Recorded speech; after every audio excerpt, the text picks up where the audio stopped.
Dari lokomotif uap yang berisik sampai kereta cepat modern yang bahkan tanpa masinis, jalur kereta api di Indonesia itu ternyata nyimpen cerita yang jauh lebih dalam dari sekedar soal transportasi. Ini tuh kisah perjalanan sebuah bangsa selama lebih dari 150 tahun.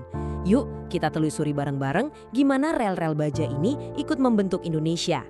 Coba deh lihat perbedaannya. Dulu banget, di tahun 1867, kita mulainya cuma dengan lokomotif uap dan jalur super pendek 26 km doang. Sekarang, wow, kita punya jaringan kereta listrik yang luas banget. Bahkan beberapa udah pakai teknologi tanpa masinis. Transformasinya luar biasa kan? Dan tiap kilometer rel ini punya ceritanya sendiri. Nah, ini dia pertanyaan besarnya. Gimana ceritanya, sesuatu yang awalnya dibuat cuma untuk keuntungan ekonomi penjajah, bisa berubah total jadi simbol kebanggaan, kemerdekaan, dan kemajuan bangsa Indonesia. Itu yang bakal kita kupas tuntas. Oke, kita mulai dari akarnya dulu ya. Semuanya itu berawal dari ekonomi. Betul, rel kereta pertama itu dibangun bukan buat nganterin orang atau menyatukan Nusantara. Tujuannya cuma satu, cari untung. Pemicu utamanya ya ini, kultur stelsel atau yang kita kenal sebagai sistem tanam paksa. Kebijakan ini intinya maksa para petani di pedalaman Jawa buat nanam komoditas yang laku keras di pasar Eropa. Hasil panennya melimpah ruah, tapi ini malah menciptakan satu masalah baru yang besar. Pertanyaannya simple tapi krusial banget. Gimana caranya ngangkut semua hasil bumi yang bertonton ini dari pelosok ke pelabuhan Semarang secepat dan seefisien mungkin? Soalnya, keuntungan dan pajak dari penjualan ini harus buru-buru masuk ke kas pemerintah Belanda. Sebelum akhirnya kepikiran pakai mesin uap, idenya tuh macam-macam loh. Ada yang usul pakai gerobak sapi, ada yang lebih ekstrem lagi, impor unta. Bahkan ada ide bikin rel yang ditarik kerbau. Yah, jelas semua itu nggak bakal efisien buat ngangkut hasil panen skala raksasa. Butuh terobosan teknologi. Akhirnya solusinya ketemu, bangun jalur kereta api. Prosesnya dimulai tahun 1864 dengan upacara yang wah banget waktu Gubernur Jenderal melakukan pencangkulan pertama di Desa Kemijen. Dan cuma 3 tahun setelah itu, tepatnya 10 Agustus 1867, jalur pertama dari Semarang ke Tanggung akhirnya resmi jalan. Tapi ada yang unik nih, walaupun seremoni awalnya super mega, perjalanan komersial pertamanya justru sepi-sepi aja. Nggak ada pesta, nggak ada perayaan, kereta itu cuma jalan ke Tanggung, angkut muatan, terus balik lagi. Benar-benar fokus ke fungsi, bukan seremoni. Oke, dari situ ceritanya masuk ke babak yang baru. Peran kereta api mulai geser total seiring gejolak sejarah di abad ke-20. Dari yang tadinya alat ekonomi, jadi aset strategis dalam perjuangan kemerdekaan. Jadi, awal abad ke-20 itu bisa dibilang masa keemasannya. Banyak banget perusahaan kereta api swasta. Tapi Perang Dunia Kedua mengubah segalanya. Jepang datang, mengambil alih dan menyatukan semuanya di bawah satu komando.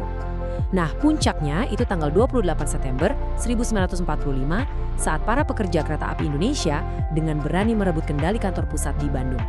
Dan disinilah titik baliknya. Sejak momen itu, kereta api bukan lagi punya penjajah.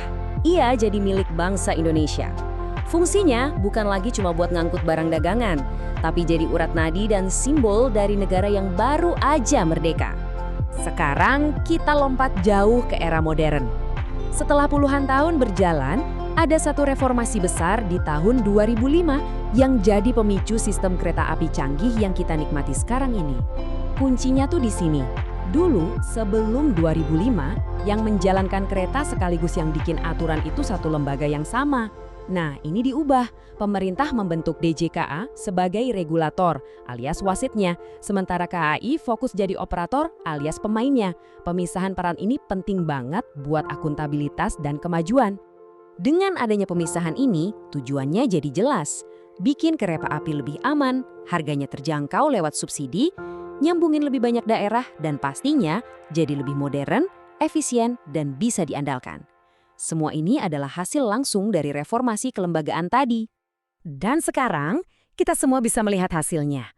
Reformasi itu benar-benar membuka jalan buat lompatan besar, baik dari segi teknologi maupun jangkauan layanan. Ini yang membawa perkeretaapian Indonesia ke masa depan. Evolusinya kelihatan jelas banget di sini.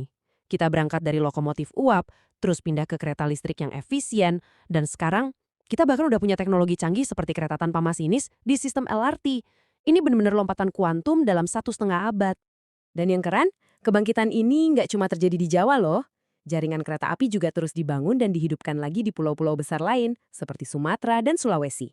Ini baru beneran mewujudkan mimpi menghubungkan seluruh Indonesia. Kalau di kota-kota besar, sistemnya sekarang udah berlapis. Ada LRT buat perjalanan jarak pendek, ada MRT buat jalur utama perkotaan yang super sibuk, dan tentu saja ada kereta cepat yang mengubah total cara kita mikir soal jarak antar kota. Jadi, kesimpulannya apa?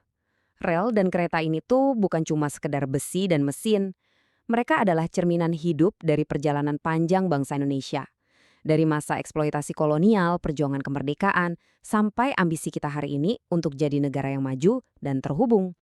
Perjalanan ini jelas belum selesai. Rel-rel ini udah jadi saksi sejarah, dan sekarang jadi landasan buat masa depan kita. Pertanyaannya sekarang, dengan semua kemajuan ini, kira-kira babak baru apa lagi ya yang bakal kita tulis bersama di atas jalur-jalur baja?